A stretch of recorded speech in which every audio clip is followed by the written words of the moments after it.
Sejam muito bem-vindos a mais um episódio aqui do NEP, do podcast Educação, uma iniciativa da CIRP, do Núcleo das Escolas Particulares.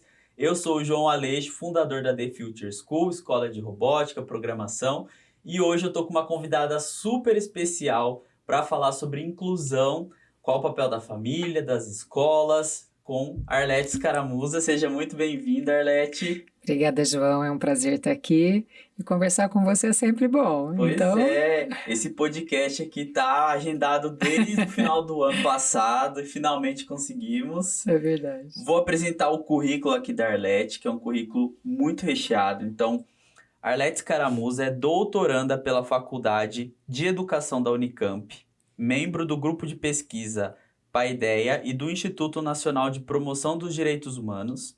Também é mestre em Desenvolvimento Humano e Tecnologias pela Unesp de Rio Claro, pedagoga e psicopedagoga, diretora da COPEN, Colégio Dr. Zerbini, atuando na formação de professores indígenas e não indígenas. Seja muito bem-vinda mais uma vez. Obrigada. Currículo muito recheado, hein, Arlete? É bom, né?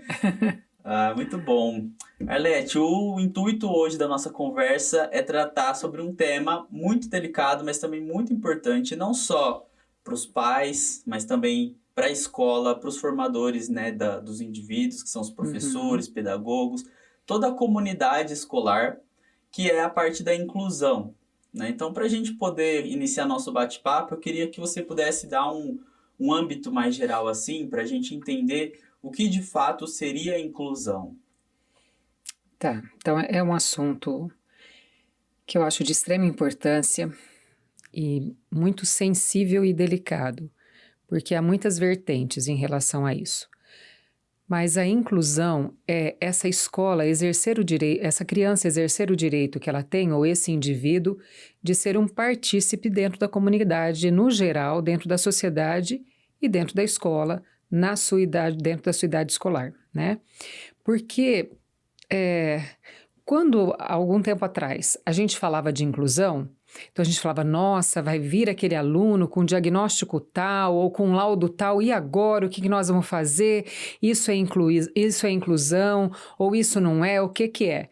Né? Hoje, a gente vê assim, a inclusão é de qualquer criança, é de qualquer indivíduo, seja ele com características atípicas ou típicas, você inclui uma criança dentro da comunidade escolar. Tenha diagnóstico ou não tenha diagnóstico, tenha um laudo ou não tenha um laudo, né?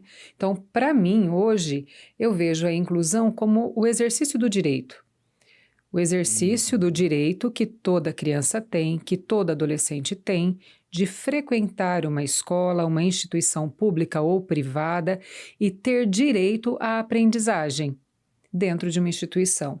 Então, hoje, para mim, inclusão é isto. É eu pensar nesse indivíduo, quer seja ele uma criança, ou um adolescente, ou um adulto, e ele estar praticando todas as atividades de acordo com as suas habilidades, ou potências, ou competências dentro do ambiente escolar, como qualquer outra criança ou qualquer outro indivíduo, né? Ela é não só ser inserido na comunidade, mas ele participar de tudo aquilo que todas as outras crianças ou adolescentes participam.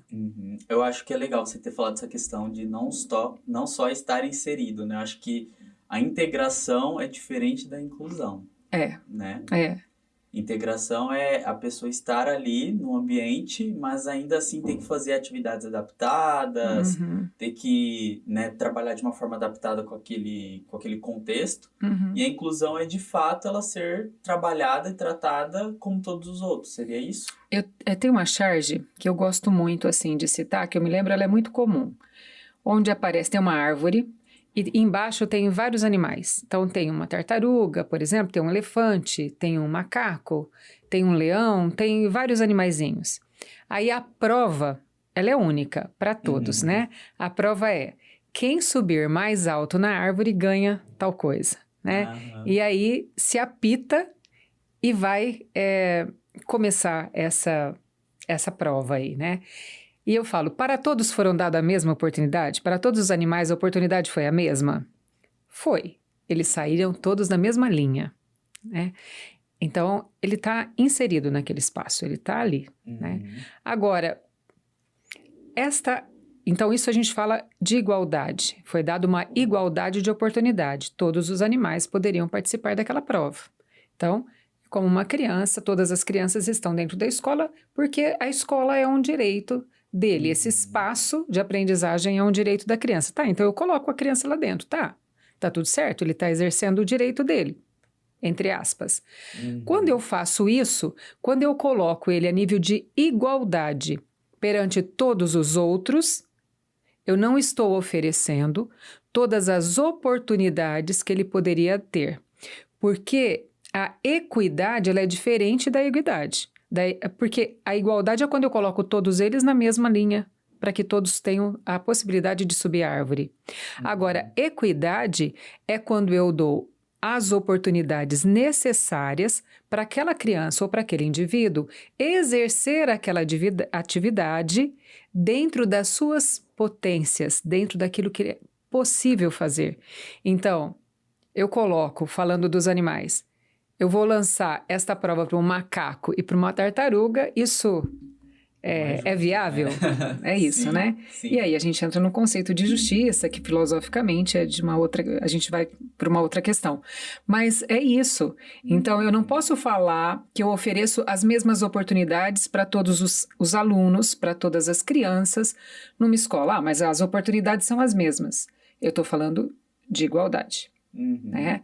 Eu tenho que falar e pensar em termos de equidade, quando eu falo de inclusão, né? É o que eu ofereço a mais para aquele, por exemplo, que é cadeirante, para que ele possa participar das atividades, tendo todas as suas potencialidades desenvolvidas, mesmo sendo cadeirante ou em sendo cadeirante, quais são as oportunidades de atividades que eu vou oferecer a ele para que ele possa participar integralmente das mesmas atividades que aquela criança que não é cadeirante pode participar, por exemplo, porque é o direito dele. Inclusão não é só colocar uma rampa. Não é, né? Não é. Sim. A rampa isso é acesso, né? Acessibilidade. A rampa é um acesso necessário, mas não diz sobre inclusão. E aí, já entrando nesse assunto, quando um pai, assim, ele tá buscando essa pegada da escola, né? Essa pegada mais inclusiva, o que é importante, né? Eu sei que vai variar de cada caso, né? De acordo com a particularidade do filho, da criança, mas o que filosoficamente, assim, é importante o pai estar avaliando da escola para saber se a escola realmente ela é uma escola de fato inclusiva ou ela vende o selo da inclusão? Pergunta difícil, né, João? A gente já começa chutando pau da barraca. É isso. Eu não consigo enxergar uma escola onde não dê abertura para a família conversar sobre. Então, por exemplo, eu penso que que os pais, ao pensar em uma escola ou ao escolher uma escola, né, ele precisa chegar nesse espaço e conversar com a coordenação, com a direção, com alguém que esteja ali para explicar sobre qual é a proposta dessa escola.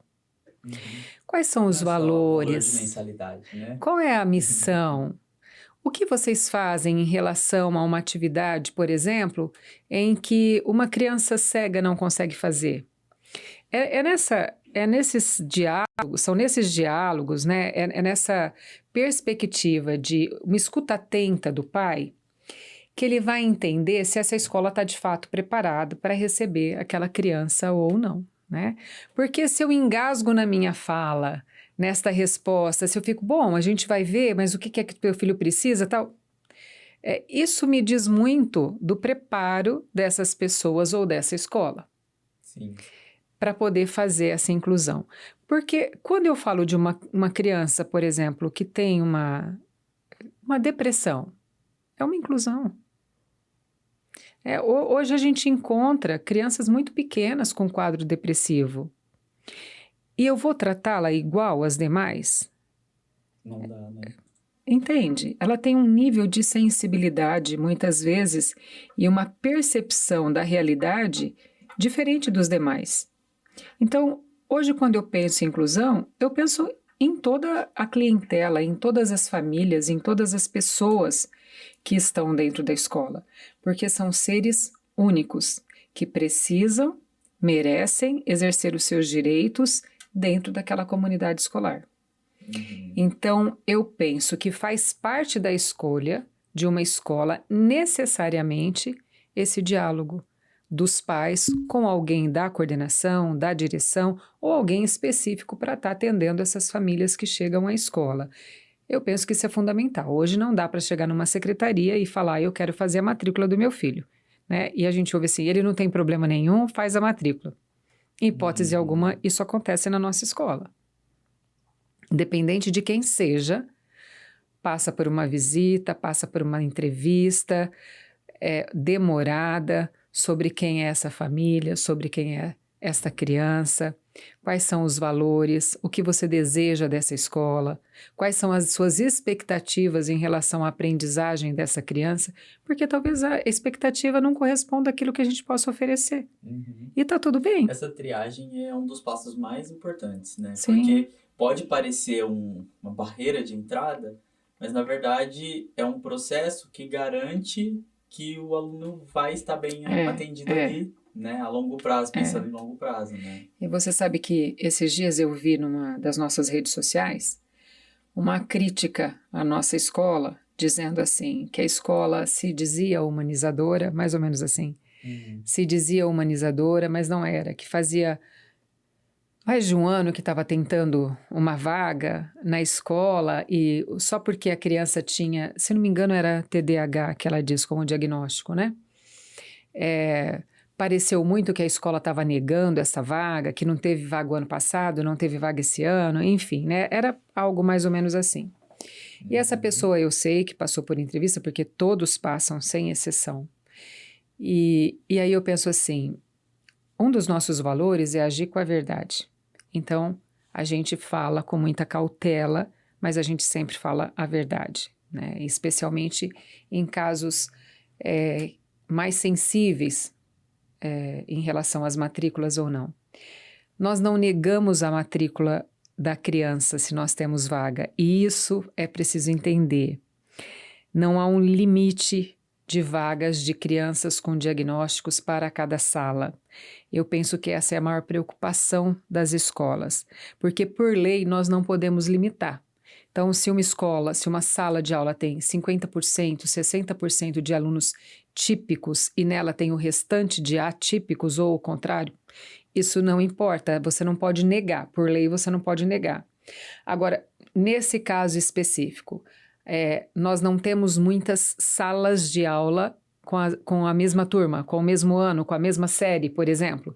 Então, vamos supor, eu tenho 2 quartos anos, ou eu tenho 1 quinto ano, e este quinto ano cabem 25 crianças, pelo tamanho da sala, pela especificidade da turma. Então, provavelmente, esta mãe veio fazer a busca desta vaga numa dessas turmas que, de fato, eu não tinha mais como colocar alguém. Então, não é que nega a presença desta criança porque tem um diagnóstico, é porque eu tenho um limite, até por conta do meu espaço físico dentro da sala de aula. Toda escola passa como toda por escola. Isso, né? Então, você fazer um julgamento uma crítica dessa, sem conhecer exatamente o contexto ou porque está ferido, eu entendo, né? Eu entendo isso. Porque eu sou mãe de 3 neurotípicos, então assim, eu entendo, eu sei o que a gente passou. Mas você fazer uma acusação séria em relação a uma escola onde você não está inserido e não entende tudo o que acontece, é sério isso. Porque eu acredito que nenhuma escola queira negar a matrícula de uma criança ou de um adolescente. Mas todos nós temos os nossos limites. Limites de espaço, limites técnicos, limites de conhecimento. E isso poucas pessoas veem. Então, a crítica muitas vezes vem muito mais forte do que entender o contexto de uma sala de aula, o contexto de uma escola. Por exemplo, um cadeirante ele vai ocupar de 2 a 3 lugares, dependendo do tamanho dessa cadeira, dependendo do espaço que tem essa sala, eu tenho que ter um acompanhante, então eu não conto só o espaço dele, eu tenho que contar o espaço desse acompanhante, mais uma cadeira. Então, tudo isso tem que ser Uhum. observado, não é tão simples. Sim. E tratando essa questão da família, né? Não sei, posso até estar falando besteira, mas em alguns casos a gente percebe, e aí você comentou, você trouxe um adjetivo, né?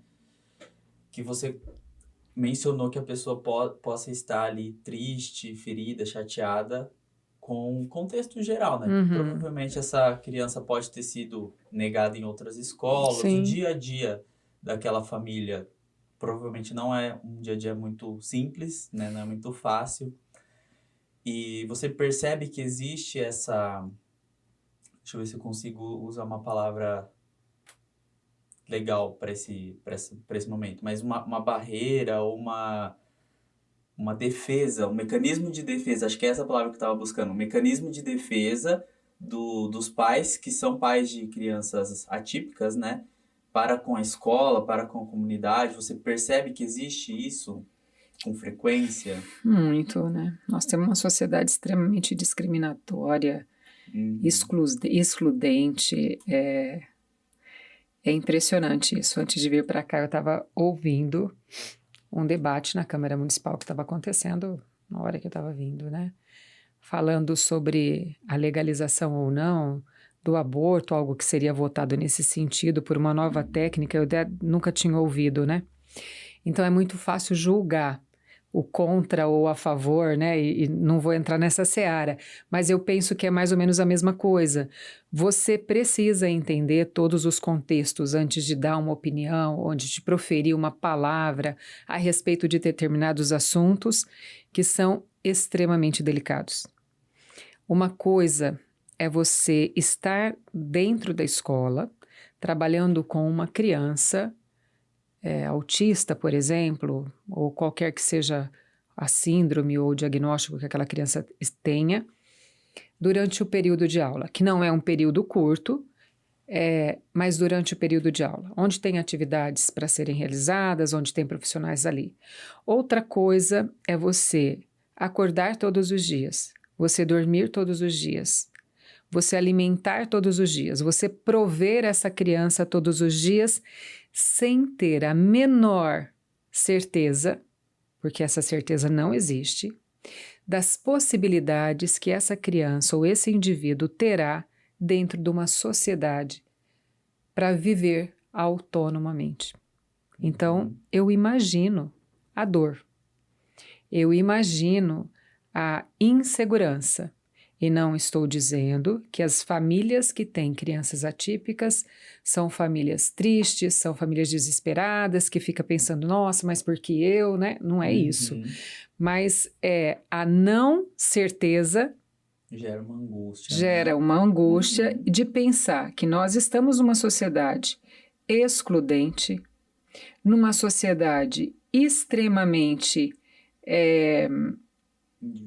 individualista, capitalista, discriminatória, que só vê o sujeito pela sua produção, pelo trabalho que ele produz. E aí, quando eu vejo o meu filho com tantas potencialidades, mas com algumas dificuldades que precisam ser trabalhadas, eu penso, e aí, quando ele ficar adulto, como é que vai ser? E quando eu me for, com quem essa criança fica? Quem vai cuidar? Então, eu imagino a dor. E aí a gente tem que ter um cuidado gigante para poder acolher e receber essa família quando vai buscar. Porque nem todas falam na entrevista que a sua criança... Isso é um problema, não falar? Hoje a gente tem técnicas em que... Para entender e a gente tem técnicas para que a família possa, num determinado momento da entrevista, falar qual é o diagnóstico ou qual é a preocupação, né? Mas eu vejo em alguns lugares que ainda não tem esse preparo, a dificuldade, porque muitos pais, por terem recebido muitos nãos, acabam, eu acho que não é negando, mas não é evidenciando aquilo que é necessário para aquela criança ser desenvolvida ou as dificuldades que ela apresenta num determinado momento de uma entrevista para uma escola, por exemplo, porque já recebeu tantos nãos. Mas na minha, não posso falar com muita propriedade, mas na minha visão como profissional, eu vejo isso como um possível problema, né? O que pode virar um problema, porque se você acaba omitindo isso, essa informação, que é uma informação importante, você matricula o seu filho numa escola que não estava preparada para atendê-lo, né? Acaba que esse problema vai surgir uma hora ou outra. É que eu penso, João, que a família, muitas vezes, por essas tantas negativas, prefere correr o risco a receber uma outra negativa. Então, nesse momento, eu Super omito, compreensível isso. para que ele possa ser inserido nessa escola, e quando a escola percebe que há algo diferente, que precisa ser cuidado com um olhar diferente, então a escola vai me chamar, eu, família, né? E aí a gente vai falando o que tem, mas já está garantida a vaga. Então, eu penso que muitas vezes é como você fala, né? É um mecanismo de defesa diante dos nãos recebidos ou diante da insegurança. Então, é um mecanismo mesmo que essa família utiliza para dizer ele precisa exercer o direito dele. Eu preciso, enquanto família, matricular em uma escola. E aí depois a gente vê o que vai fazer. Porque eu acho que hoje, pelo menos das famílias que a gente recebe, a gente tem aí 50% de pais que falam abertamente das Olha dificuldades de só. seu filho e 50% que vai omitir. Ou fala, olha, ele só tem TDAH, né? E às vezes você tem um TEA junto, às vezes você tem uma outra comorbidade e que não é falado, e a gente vai descobrindo depois. Entendi. Mas, É o que você mesma falou, né? É difícil a gente julgar, sim, né? Porque a gente não sabe o que aquela família passa ou passou, os desafios que ela vem enfrentando, e ela com certeza enxerga na escola um parceiro que vai ajudá-la a passar por esse desafio, né? O meu único receio nessa omissão, entre aspas, é que às vezes ela não está escolhendo o melhor parceiro, né? Quando sim, ela omite, ela não sim. sabe se aquela escola realmente está sendo a escola que vai ajudar o filho dela a ser incluído numa sociedade, ou ser incluído ali na turma, né? Mas eu penso assim, ó, qual é a tua área de formação? Minha, desenvolvimento de jogos. Tá. Se você começar a falar sobre desenvolvimento de jogos para mim, eu vou ter uma breve noção do que é isso numa conversa, certo? Então, imagine que você é o diretor da escola e que eu sou a família de uma mãe de uma criança atípica, e eu chego para você e falo, bom, qual é o trabalho que vocês fazem dentro da escola? E você, como técnico que vai começar a falar sobre o teu trabalho, de jogos, enfim, né? E aí você vai usar todo o seu tecnicismo, toda a propriedade que você tem, Linguagem difícil. para me convencer que essa é a melhor escola, certo? E aí, às vezes até diante da fala desta pessoa, eu, mãe, falo, nossa, não estou nem entendendo o que ele está falando, então essa escola deve ser muito boa, porque olha como ele fala. E aí, eu omito aquilo que seria importante estar falando a respeito do meu filho, porque eu falo, bom, se ele tem tanto conhecimento, ele vai saber lidar com o meu filho. Então, essa é uma possibilidade. Entendi. A outra possibilidade é, sabe tanto? Então não vou falar nada e vamos ver o que acontece depois. Essa é uma outra. E aí a gente tem uma outra. Bom, eu vou falar e aí eu quero ver o que é que ele tem para me dizer sobre como ele vai fazer esse desenvolvimento de programação, por exemplo, com o meu filho, que não entende como as outras crianças. E aí eu quero ver se ele é bom mesmo. E aí meio que eu vou com uma fala meio de ataque, sabe? Mas você sabe que é meu direito, né? Você sabe que ele também pode ser matriculado. Então a gente tem todas essas nuances. E eu tenho aquela família que vai com a maior humildade e fala, olha, o meu filho tem tal diagnóstico, faz tal acompanhamento, a gente tem dificuldades de encontrar escola, já frequentou uma outra escola, mas não se adaptou. Então, eu venho aqui para perguntar, o que é que vocês têm? Que vocês poderiam me oferecer? Eu posso ajudar? Ou eu me disponho a estar junto? Então, Você sabe que a gente recebe muito cliente assim, que bom. que traz o diagnóstico, que traz todo o histórico, tudo que já foi feito, que deu certo, que não deu certo. Então, E fica muito melhor de trabalhar. muito. Muito melhor. Porque você sabe lidar, você já tem um histórico, né? Quando você tem um histórico, a comunidade de cientista, ela é pautada em histórico, Sim. né? Você faz, erra, documenta, faz, erra, E você documenta. tem um ponto de partida. Você sabe o da onde você vai, né? Que você tem mais chance de acertar. E não, às vezes, acabar acarretando o mesmo erro que alguém lá atrás já fez, porque você não teve acesso àquela informação, né? E se você sabe tudo que já foi promovido para essa criança, tudo que já foi tentado e os aspectos positivos e negativos dessas tentativas ou daquilo que aconteceu, você já tem, né? E isso, claro, bom, isso daqui já testou, ou já fez, ofereceu, não deu certo. Sim. Então tá, então para o meu grupo de trabalho eu já vou dizer, olha, com esta criança isso não funciona. Então vamos partir deste outro ponto. Facilita muito, mas é o que eu estou te falando.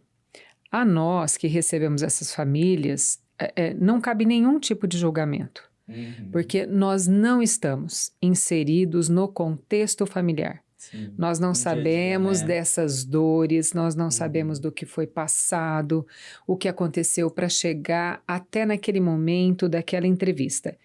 Então, eu sempre digo, as falas sempre têm que ser extremamente respeitosas e a gente tem que ter um ouvido muito atento e uma mente muito aberta.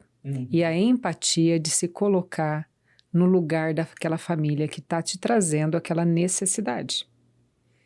Para poder entender e poder falar com segurança se você, enquanto escola, o representante daquela escola, vai conseguir oferecer para aquele indivíduo todas as possibilidades de desenvolvimento dela. E ter, né, essa segurança de dizer, olha, para esta criança, neste momento, eu não consigo atender, porque o meu corpo docente não tem o preparo e eu não consigo prepará-lo dentro do tempo que é necessário para esse atendimento. Essa é uma possibilidade. Então, eu penso que sempre falar a verdade é o melhor caminho. Sim. Então, eu acho que é esse um jeito que a gente consegue ter um diálogo mais aberto com as famílias, né? E aí, se ela vai aceitar ou não, se ela vai recusar essa sua fala e dizer, mas eu quero testar mesmo assim, eu quero colocar mesmo assim, são escolhas da família. Sim, sim. É legal essa questão de colocar as cartas na mesa e a decisão ser da família, de fato, né? Agora, eu sempre, enquanto escola, falar, a resposta é, olha, eu não estou preparada, mas tem uma escola que tá e cita determinada escola, né? Eu digo, bom, tá, essas crianças estão aí, esses jovens estão aí, quando é que você vai se preparar? É isso? Sim, sim, sim. Essa é uma questão mais... Porque é fácil eu falar, eu não estou preparada, mas tem uma escola tal que está preparada. Sim. Bom, e aí? E o que você está fazendo? E o que você está fazendo? Pessoal, né? Porque Sim. são pessoas. Sim. É isso. E eu ia até te perguntar essa questão dos atendimentos que vocês recebem, assim. Vocês recebem mais... É neurodivergentes que fala? Neurodivergentes de qual transtorno? Assim, é mais o autismo mesmo? TDAH? Ou tem uma junção? Primeiro, elas nunca vêm sozinhas. É difícil você falar que um TDAH, vou colocar entre aspas, tá? É só TDAH. Geralmente tem uma outra coisa associada, uma dislexia, às vezes uma dislalia. Então, a dislexia é a dificuldade na escrita, a dislalia é a dificuldade na fala, a descalculia. E é genético isso? Tem duas vertentes aí, João. Uma que diz que é genética e outras que diz que muitos dos estímulos hoje, como eles são muito intensos, a criança pode não nascer ou ela pode nascer com uma propensão a, e aí por conta desse excesso de estímulos, desenvolve uma, não é um falso TDAH, né? Mas assim, uma atenção muito seletiva, que a característica fica muito parecida com o TDAH. Agora, se você for observar toda família que tem uma criança cujo diagnóstico foi de TDAH, e esse é um TDAH que, por exemplo, a criança ela apresenta isso muito cedo, você pode ver que, na maioria dos casos, alguém, talvez o pai, um tio, um avô, apresenta. Ela é mais da parte masculina. Entendi. Então, se você for ver a história dessa família, a gente vai e começa a ouvir assim, porque o meu marido é desligado, porque o avô dele, né? Você começa a ouvir essas histórias. Não, mas vai falar, né? Uma pergunta que eu costumo fazer é assim, como era o pai dele na escola? A sua sogra fala alguma coisa? Eu começo por aí. Ai, não parava na carteira, era chamada toda semana. Tá, isso daí, já tem pronto. Um pezinho. E o TDAH é muito mais visto, ou muito mais comum, em meninos do que meninas. O TDAH.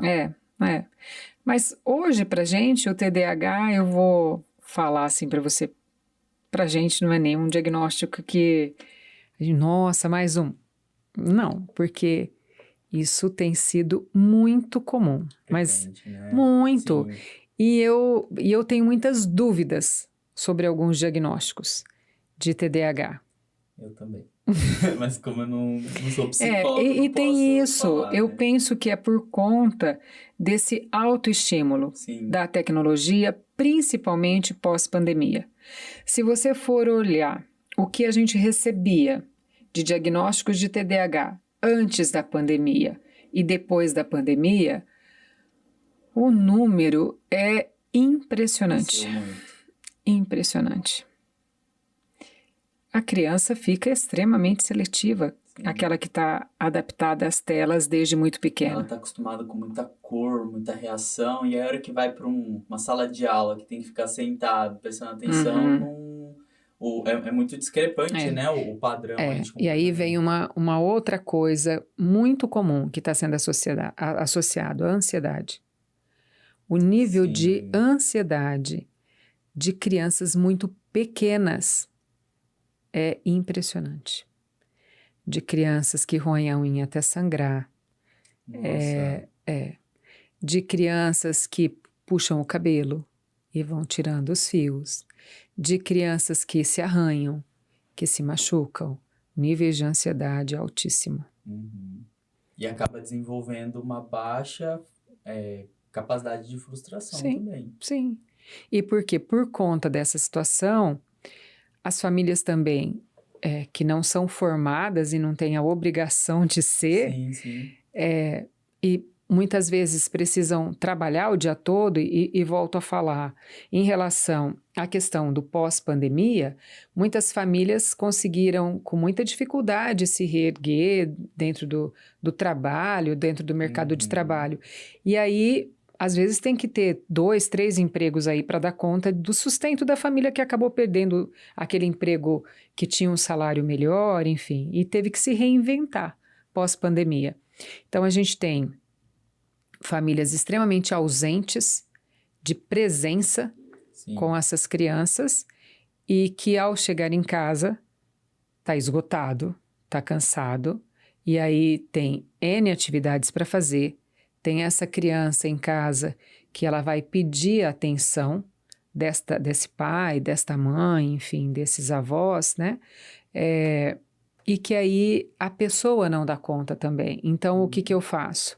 Eu dou um aparelho tecnológico, quer seja um tablet, um celular, enfim, seja lá o que for, um game de última geração, porque essa criança vai ficar quieta. E aí eu dou conta de fazer coisas. Então, eu volto a falar. Conta de descansar. Não é um julgamento, mas é toda a envoltura que nós sociedade estamos, eu vejo que num momento de muito sofrimento, de não dar conta, de resolver coisas simples que nossos pais Sim. resolviam. As famílias antigamente tinham 8, 10 filhos, né? Os É. nossos avós, né? Pois é, a minha bisavó teve 22 filhos. Eu não consigo nem imaginar o que seja isso, tá? 22, mas o meu pai, eu me lembro que contava assim, às vezes ela nem falava o nome, né, dos filhos. O mais velho cuidava do outro, que cuidava do outro e fazia uma comida numa bacia, né? Isso parece que a gente está falando da pré-história, né? Mas colocava comida numa bacia, todo mundo ficava ali perto e quem dava conta, quem não dava, não dava. Era assim. Então, a gente... então não tinha. Sempre teve as dificuldades, sempre teve crianças neurotípicas, mas inclusive, o que a gente sabia disso? Mentes do mundo são neurotípicas, né? E que se você vai olhar a história, todos foram excluídos. Sim. E especialmente do ambiente escolar. Sim, sim. Foram extremamente discriminados. Einstein, né? Foi muito discriminado na escola, sim. Né? Santos Dumont, Einstein, a gente vê tantas pessoas aí que foram extremamente aplaudidos depois nas suas invenções, enfim, e que foram extremamente discriminados e tido como esse aí não vira nada. É isso, né? Sim, sim. E essa questão que você falou do diagnóstico, né? Então, tem muitos diagnósticos exagerados ou errados, né? Aplicados ali, talvez por profissional com menos experiência. O que você recomenda? Eu sei que a questão do diagnóstico de um TEA, um TDAH, ele tem que vir de um acompanhamento ali de uns 3 a 6 meses, né? Da criança. Quais atitudes, quais comportamentos que você julga ser importante da família observar, né? Se ela está desconfiada ali, meu filho, tô desconfiada que ele tem um TDAH, que ele tem um TEA. O que, além de levar um profissional, óbvio, né? Mas o que a família é importante ela observar para ver de comportamento na criança que talvez sim seja interessante levar num psicólogo, num psicopedagogo, num psiquiatra para... Hoje a gente tem cada vez mais quadros de filhos únicos. Então, se eu falar, olha, observa com outra criança da família. Muitas vezes isso é difícil, porque às vezes a família mora toda distante, só tem aquele filho, então não é algo que eu falo, observe a outra criança, porque às vezes você não tem uma outra criança próxima para observar, para fazer esse comparativo de ser ou não muito diferente, enfim. Então, essa é uma coisa que geralmente eu não falo. Mas há alguém na família cujas características se parecem com essa criança? Converse com a família. E quando eu falo com a família, é dos dois lados. Conversa com a sogra, com o sogro, com o pai, com a mãe, com o avô. Converse com a família. Tem alguém dentro da família que a senhora lembra que parecia ou que tinha atitude? Esse é um começo. Né? É uma observação. Um pouquinho, né? Isso. Procura um profissional. Por exemplo, para fazer o diagnóstico, para fechar o diagnóstico de TDAH, não é um único profissional. É um conjunto de profissionais. Então, eu tenho aí, de repente, um neuropsiquiatra ou um neuropsicólogo, eu tenho uma fono, eu tenho uma psicopedagoga. Quando o diagnóstico vem para nós fechado dentro de um grupo de profissionais, eu falo, opa, esse é bacana. Tudo bem, né? Esse é bacana. Quando é uma pessoa só, fica muito... Quando é uma pessoa só, isso é muito limitado, no meu ponto de vista. Porque a avaliação de cada profissional, ela abrange a sua área de atuação. E a sua experiência. Exatamente. Né? Então, eu não estou dizendo, né, que quando eu recebo um diagnóstico de um neuropediatra, por exemplo, ou de um neuropsicólogo, e só está a assinatura dele, eu vou falar, estou desconfiada, porque é só uma. Não. Mas é dentro do contexto daquele diagnóstico que eu percebo esse conhecimento e o teste que foi utilizado, por exemplo. E traz mais confiabilidade, né? Isso, sim.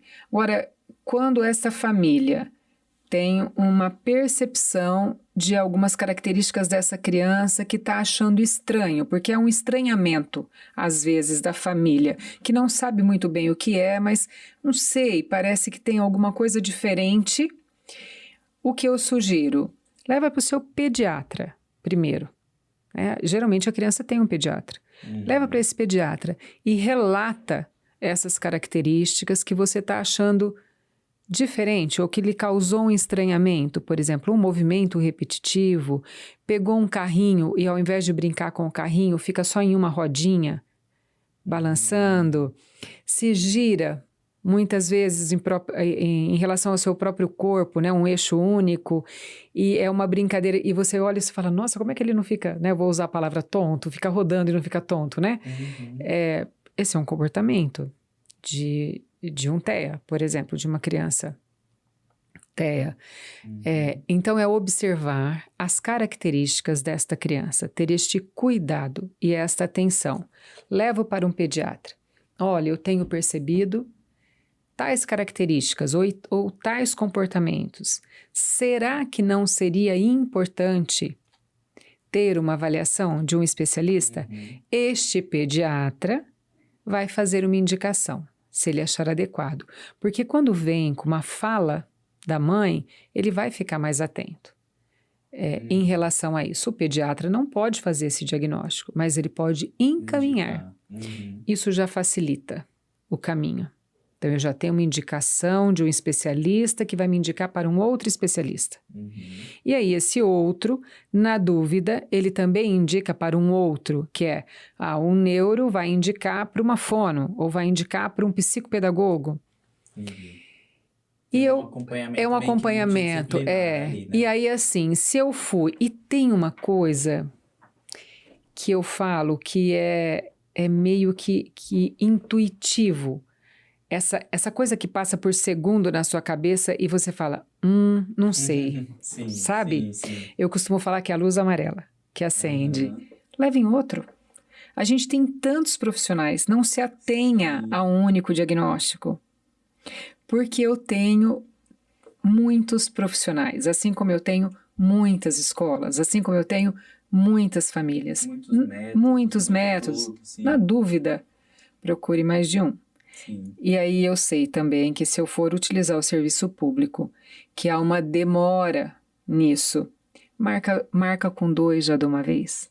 Pede uma consulta com um neuropsiquiatra, por exemplo, e já pede uma consulta com um fono. Quando sai um, sai outro, adianta. Não fica aí esperando. Processo, entende? Então, eu penso que essa é a orientação, assim, que eu posso passar. Muito atento e pergunte. Né? O médico tem a obrigação de explicar para o seu paciente ou para a família daquele paciente todas as questões que estão envolvidas dentro daquele diagnóstico. Porque muitas vezes aquele profissional, como ele pode ter muita experiência ou entende muito daquele assunto, o que ele fala, ele pode achar que basta para aquela família. Mas não basta. Então, a família, que é a maior interessada, que começou para aquela precisa perguntar. Precisa perguntar. E precisa voltar uma segunda vez, uma terceira vez.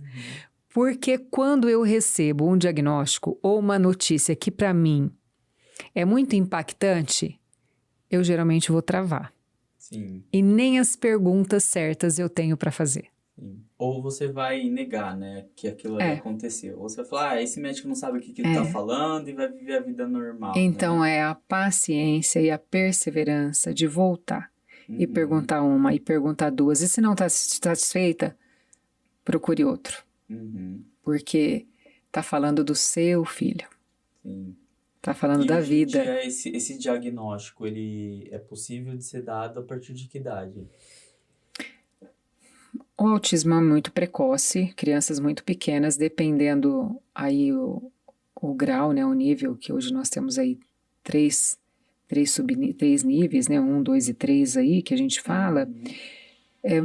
Quando ele é nível 2 e 3 é muito fácil, quer dizer, muito fácil não, mas é muito mais evidente né? essas características e possível de fazer esse diagnóstico cedo, às vezes com 1, 2, 3 aninhos, dependendo, é viável e é possível de conseguir. O que seria esse nível 1, 2 e 3? Por exemplo, nível 1 geralmente são crianças que passaram pela vida escolar e não foram diagnosticados.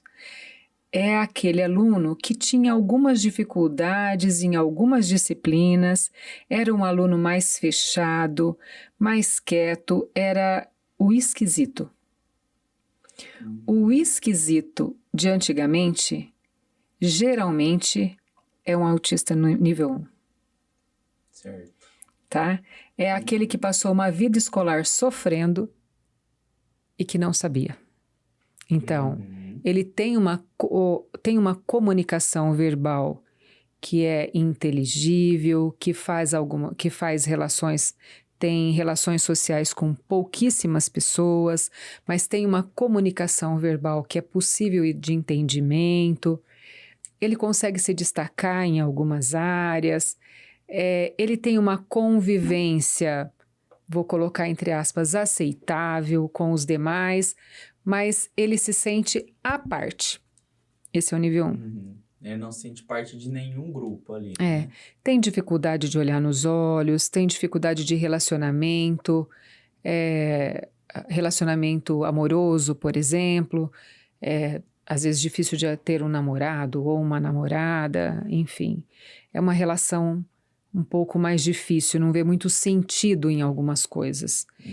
E sofre muito, porque ele se sente excluído a vida escolar toda e não sabe explicar muito bem isso. Esse é nível 1. Né?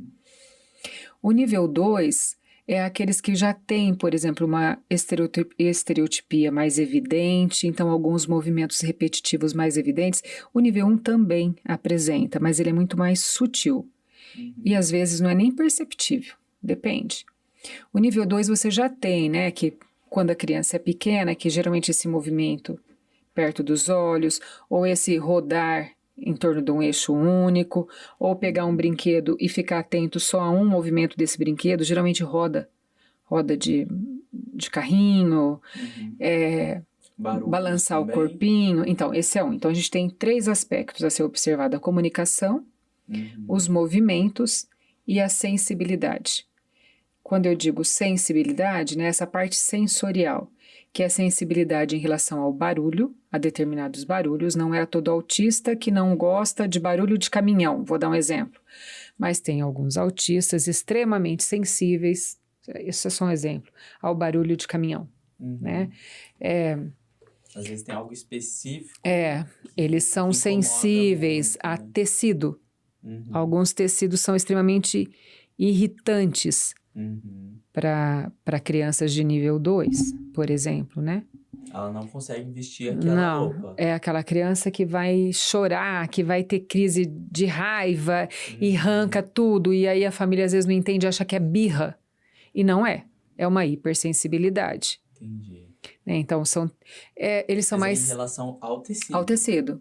É o toque do tecido no corpo. Ou ao cheiro do tecido. Não é uma hipersensibilidade generalizada, assim. Não. É em relação à roupa mesmo.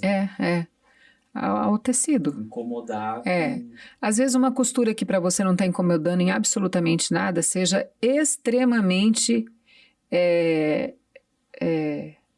a palavra não é... Bom, ela vai incomodar, porque parece que aquela costura está machucando a criança. E nem fica vermelho o corpo, nada, mas é uma hipersensibilidade. Entendi. São mais seletivos. A cada grau, essa seletividade alimentar, ela costuma, é uma característica também, ser mais alta.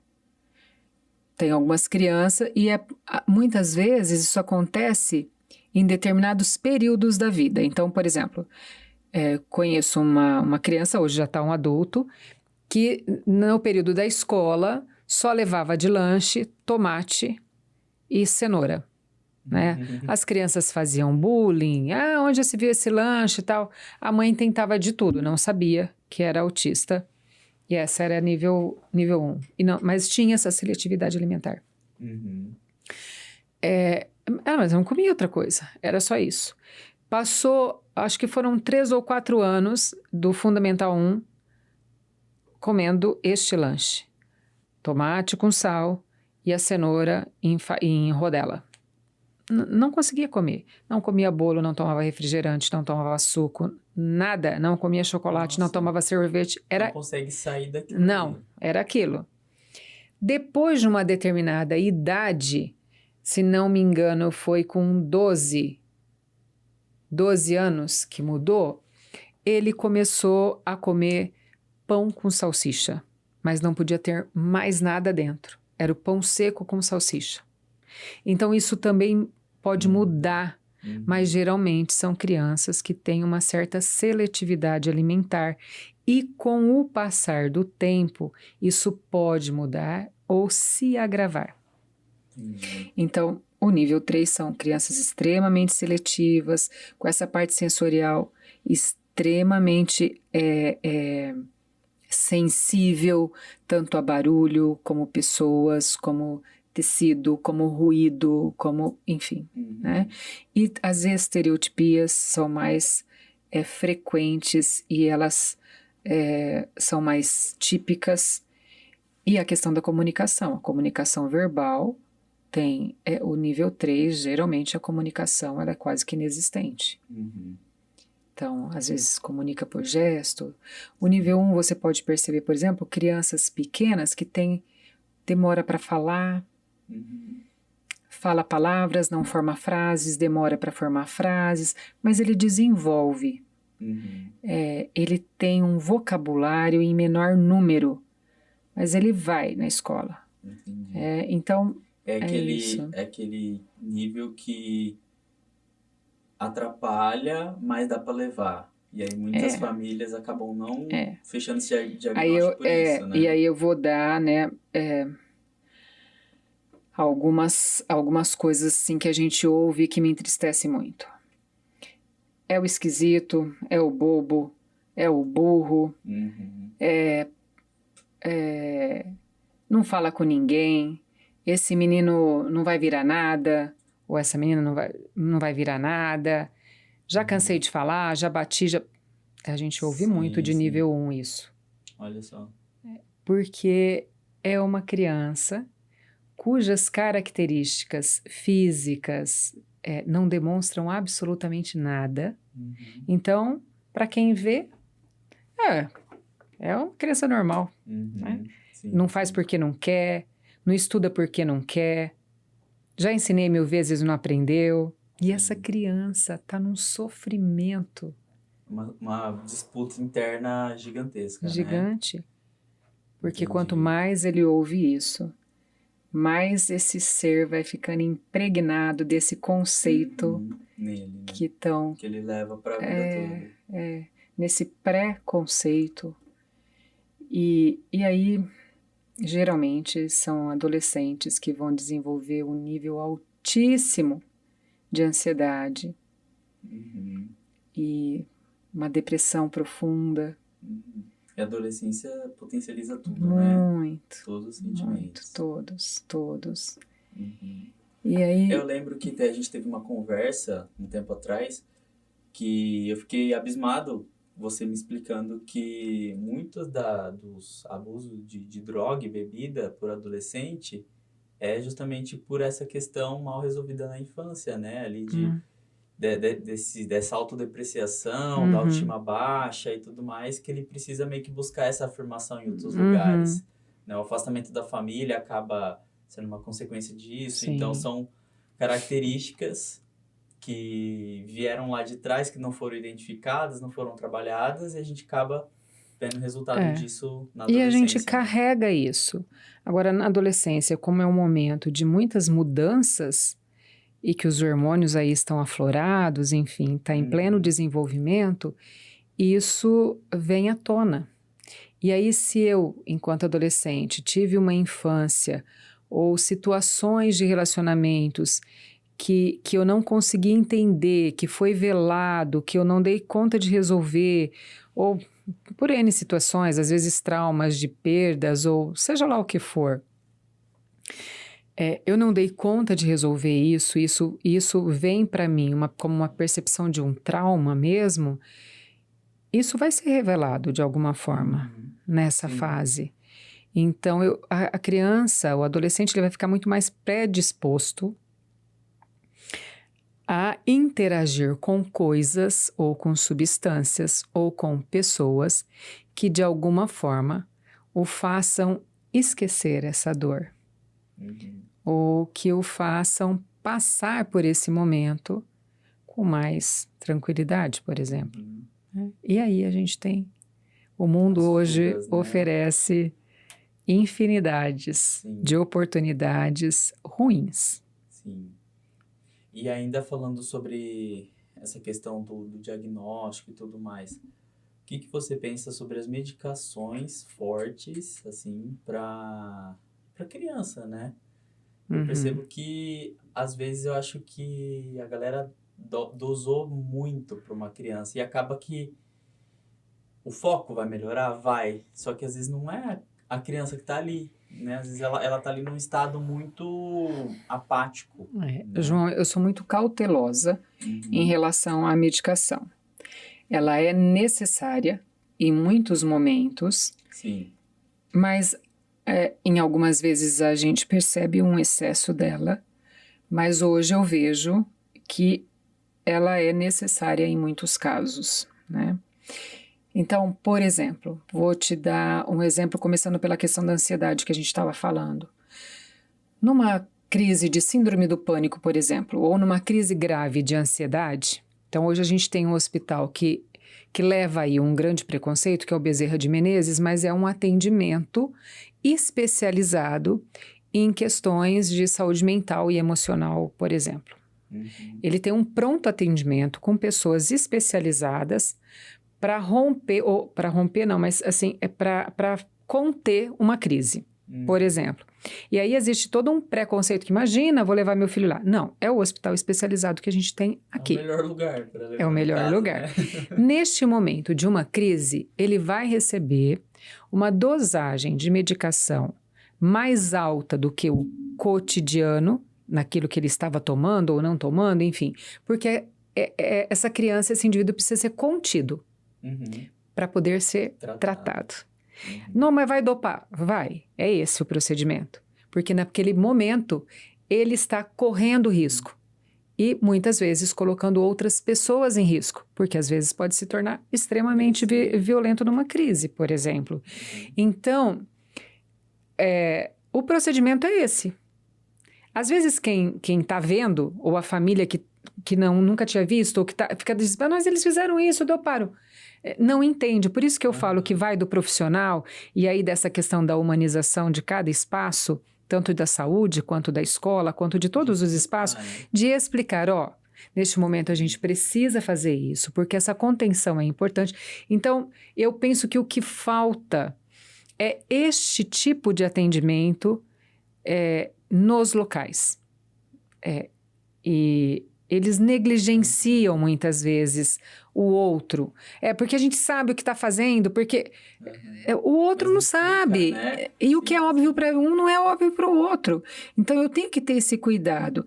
E hoje, cada vez mais, eu vejo que esse movimento de um atendimento humanizado, ele está acontecendo em vários segmentos, principalmente na saúde. Isso tem acontecido. Isso é muito importante.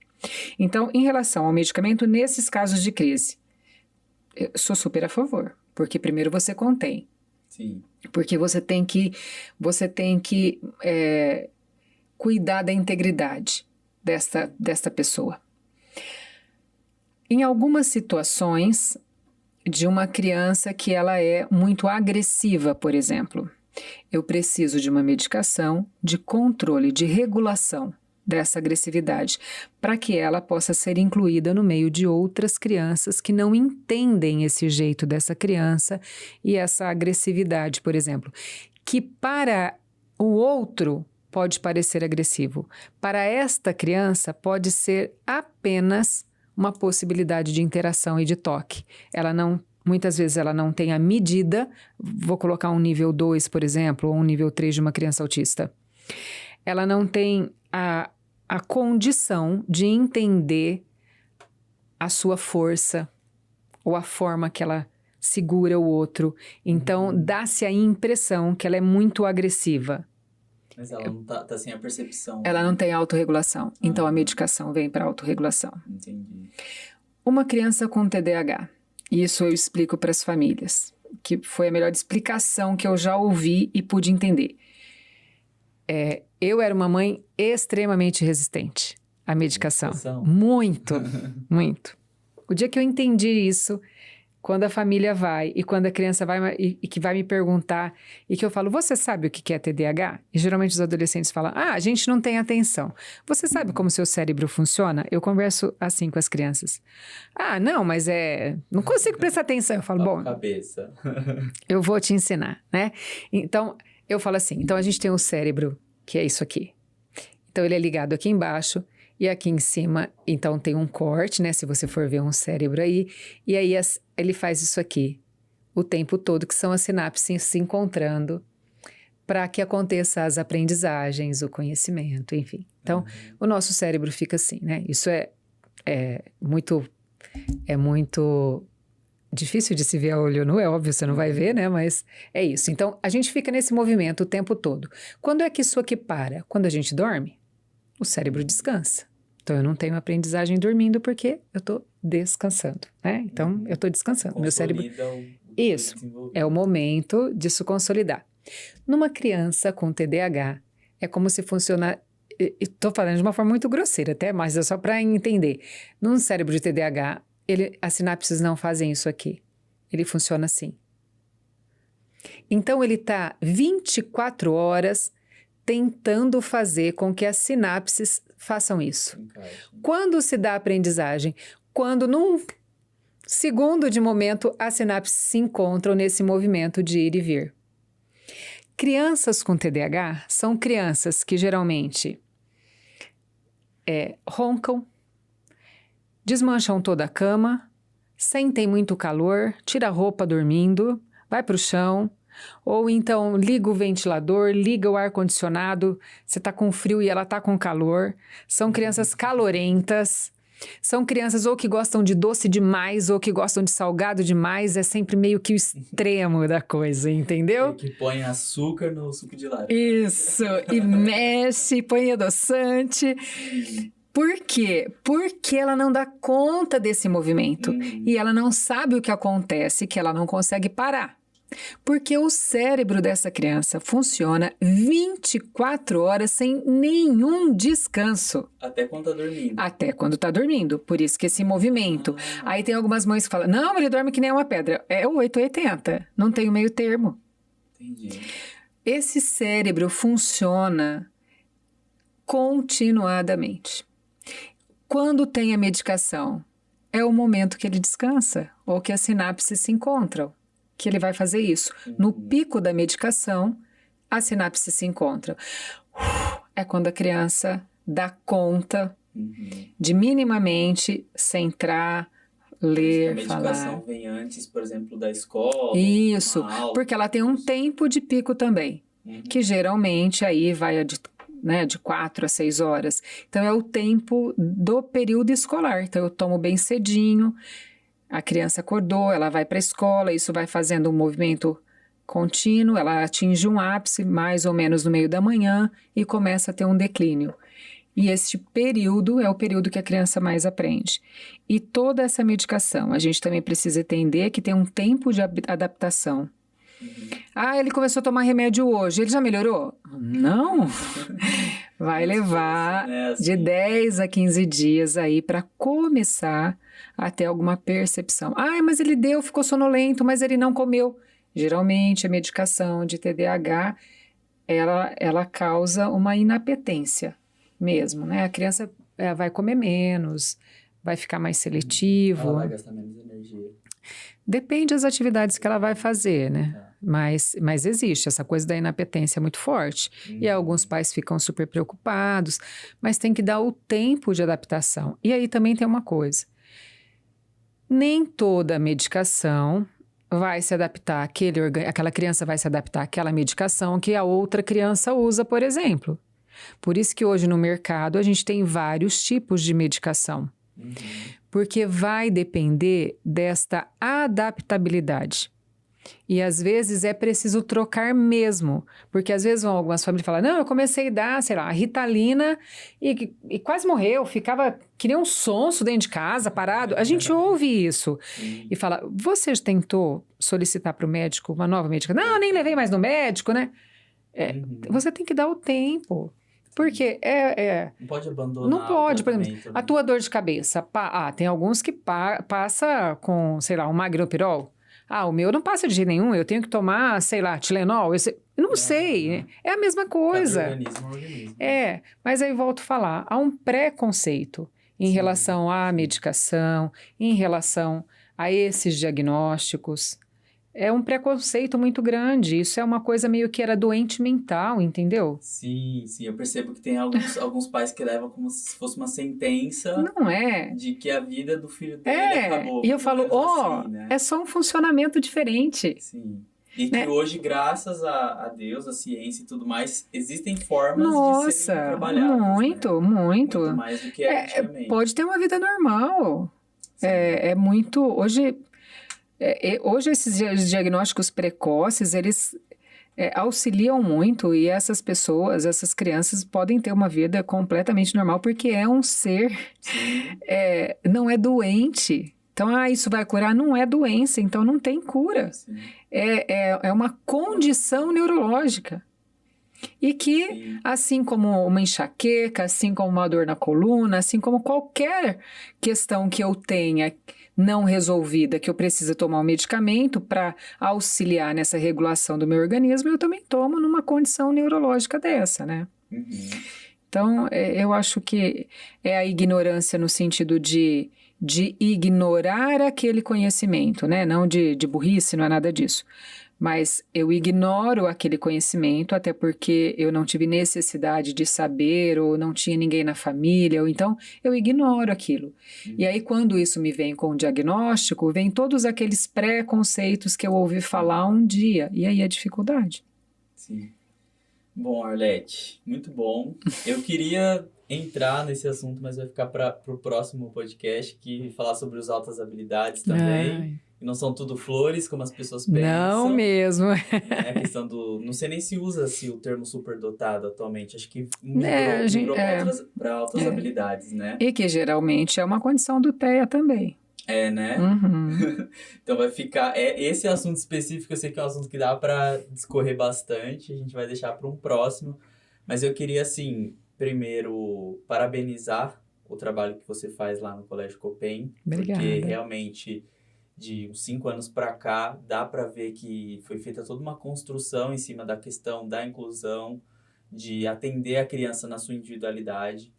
E eu estou pós-graduando nessa área de psicologia do desenvolvimento e da aprendizagem, e durante uma das matérias, inclusive a matéria de inclusão, a professora que estava ali, ela falou sobre a importância de termos salas de aulas inclusivas no desenvolvimento da empatia. Porque quando a gente é criança e a gente tem que lidar com uma pessoa, com uma outra criança que é neurotípica, né? E às vezes a gente tem que abrir mão do nosso espaço em prol da condição do outro, você acaba crescendo um adulto mais empático. Isso. E não assim, me assumindo uma pessoa super empática, né? Até porque eu acho que eu tenho muito para melhorar, mas o meu pré, que hoje é o primeiro ano, né? Até parece que, falando pré, as pessoas acham que eu sou muito velho, mas não. Tô beirando os 30 esse ano, então tô tranquilo ainda. Mas no meu pré, eu tive aula com uma pessoa que tinha síndrome de Down. E eu acho que hoje ele até já faleceu, né? Que a expectativa de vida é mais baixa, felizmente. Mas me marcou. Eu era uma criança, assim, de 5, 6 anos. Então, para você ver o quanto o convívio marca a gente, né, na infância. A gente aprende a abrir mão do que a gente quer em prol da condição do outro, sabendo que essas divergências, essas questões, elas... Às vezes a gente tem que realmente abrir mão do nosso espaço para que o outro tenha o espaço dele garantido, né? Porque ele tem as dificuldades normais que já vêm decorrente das condições, né? Então, eu acho que essa questão se a gente quer uma sociedade mais empática, Eu acredito que as escolas têm um papel crucial, fundamental nisso, de não só integrar o aluno na sala de aula, igual a gente falou lá no começo, mas incluir de fato, Uhum. né? Fazer com que ele faça um trabalho com outras crianças que não têm nenhuma divergência e que elas sejam tratadas ali em condições de equidade, igual você falou também. Uhum. Então, eu queria te parabenizar o trabalho que vocês fazem lá. Acompanho desde 2019, que foi quando a gente iniciou a parceria, É, né? E eu só tenho, assim, a elogiar e recomendar, de fato, que é um trabalho muito sério. A Copen, igual eu vim falando, não é uma escola que vende inclusão, ela respira, ela vive inclusão, de fato. E é um trabalho muito bem feito. Então, eu queria te parabenizar, deixar o espaço livre para você fazer uma conclusão, deixar um comentário, uma mensagem para tá. quem quer que esteja assistindo. Eu gosto de falar, João, que a Copen é uma equipe, é uma comunidade muito grande. Então, isso nunca teria acontecido e a gente nunca estaria nesse patamar de trabalho se toda a equipe não abraçasse essa causa dos direitos humanos, da inclusão, da aprendizagem significativa. Então, nós, enquanto equipe pedagógica, de professores, de funcionários, nós estudamos muito. E a gente leva isso muito a sério. A Copen não é uma escola que visa lucro, é uma cooperativa. E a gente trabalha em prol do outro. Isso exige muito de cada um de nós, enquanto profissional, enquanto pessoas humanizadas que somos e enquanto grupo de trabalho. Então, é um trabalho exaustivo, mas um trabalho extremamente prazeroso quando a gente vê essas crianças dando os resultados que dão na escola e as demais crianças acolhendo. Nós temos muitos problemas, como todos os outros lugares. Eu penso que a grande diferença é que a gente olha para cada um desses problemas e que a gente ouve as famílias e que a gente aceita sugestões, mas que a gente deixa bem claro que somos profissionais e não aceitamos qualquer coisa. Então, nós trabalhamos para que isso aconteça e com muita seriedade, com muito profissionalismo. Então, é um cuidado muito grande que a gente tem. Uma outra coisa é que hoje eu tenho muito cuidado e toda a equipe. Nenhuma criança nasce preconceituosa. O preconceito Sim. vem pelo adulto e geralmente pelos cuidadores. E aí eu estou incluindo todos os cuidadores, né? Inclusive, às vezes, a pessoa que está fora, a pessoa da família, enfim, todos os cuidadores. Com a criança, com aquelas crianças ou com aqueles adultos que essa criança mais convive. Nenhuma criança nasce com preconceito. Nenhuma criança nasce excluindo o outro. Ela aprende pelo modelo. Uhum. Então, o cuidado tem que ser na educação e na orientação de toda a comunidade.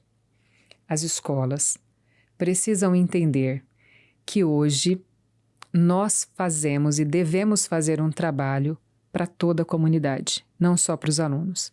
Porque se nós não tivermos essa parceria, e não estou falando parceria de festinha, de estar chamando na festinha para uma comemoração, não. É parceria para discussão nos conselhos que devem ser criados, com a participação da comunidade escolar, trazendo essa família para perto, não só para mostrar um boletim, mas para bater um papo, para pedir, para falar o que ela está sentindo de dificuldade, para falar o que ela está vendo de coisas positivas.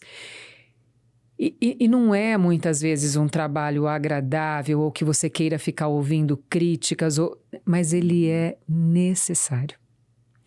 Quanto mais as famílias estiverem envolvidas com a escola, com esse pensamento e com a humildade de aprender e ensinar ao mesmo tempo, as coisas vão dar certo.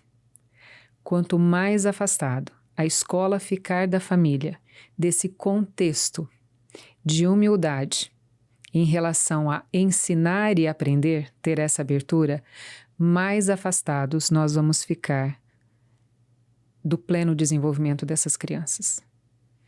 Então, penso que é isso. É hora de estar junto. Essa participação ativa. Em todos os sentidos. Essa participação ativa é muito importante, Beth. Muito obrigado. Já vou deixar aí o convite para a gente falar sobre outros assuntos importantes. Eu queria ter entrado na parte de avaliação também. Vocês fazem um trabalho bem diferente, bem legal lá. Questão de altas habilidades. Daria para a gente ficar o dia todo conversando, mas teremos outras oportunidades. Eu agradeço, querido. Conversar. Muito obrigado. Pessoal, espero que vocês tenham gostado do episódio de hoje. Foi um bate-papo muito legal sobre inclusão, sobre o trabalho que a Arlete faz junto com a equipe da Copem lá na escola deles. E eu espero que vocês tenham gostado. Qualquer sugestão, dúvidas, comentários, é só deixar aqui. E se tiver algum assunto que vocês queiram saber dentro da área da educação, também estamos abertos a ouvir todos os temas e as sugestões de vocês. Um grande abraço, queria agradecer a CIRP, a Arlete, o núcleo das escolas particulares e toda a equipe aqui que faz esse podcast ser real. Muito obrigado a todos, um grande abraço. Obrigada.